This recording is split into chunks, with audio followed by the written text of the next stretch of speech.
Yep, this is February in Michigan. Let's go inside and talk fishing.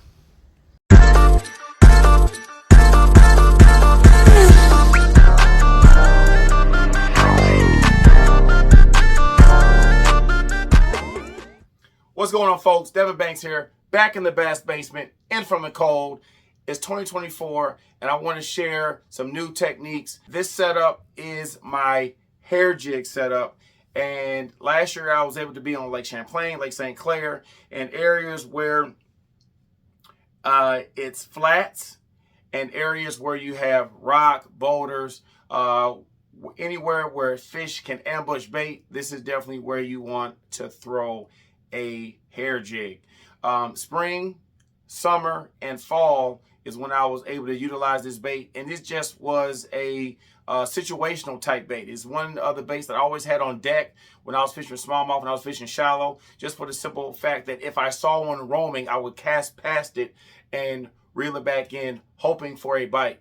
And 9 times out of 10, I was able to get that fish to turn and track that bait, and luckily I was able to get some to strike. This is a bait that causes you to fish slow, have patience, and 9 times out of 10, utilize your eyewear to look through the water and see cruising fish, schooling fish, and those roaming fish to get bites. Those of you that know me and follow me, I'm a power fisherman. I love to chuck and wind, but this is definitely a technique that allows you to fish slow, and I had to adapt to that.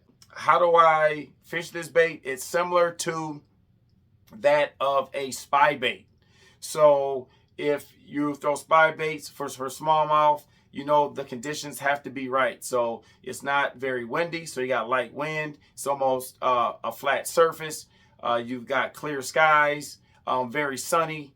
Those are conditions in which I throw a spy bait, and I'm successful at it. So I look for those conditions as well when I'm fishing shallow for a hair jig. And once again, the setup is pretty simple, and we're looking at a 7/6 medium Veritas tournament edition spinning rod. This rod allows me to throw this bait very far because it's a very light bait. We're looking at 1/8 of an ounce, and also we're throwing this on the Revo winch. That's 4/8 of 1. So you're slowly reeling this bait back. And as I'm reeling it back, I'm looking for my next target. I'm looking to see if roaming fish are in the area. The line is 15-pound X9 braid tied to 8-pound 100% Berkeley fluorocarbon with an Alberto knot to tie those two lines together. So very small knot that can go through the eyelets, and the leader's probably like 8 to 6 feet.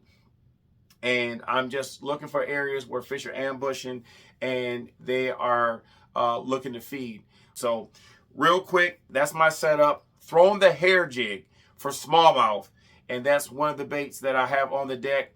Looking to adapt, looking to change this year in 2024, and this is one of the techniques from last year that I'm taking in 2024 to help me do that. So don't forget to like, share, comment, and subscribe. If you like what you hear, if you like what you see, hit that subscribe button, and I'll see you on the water.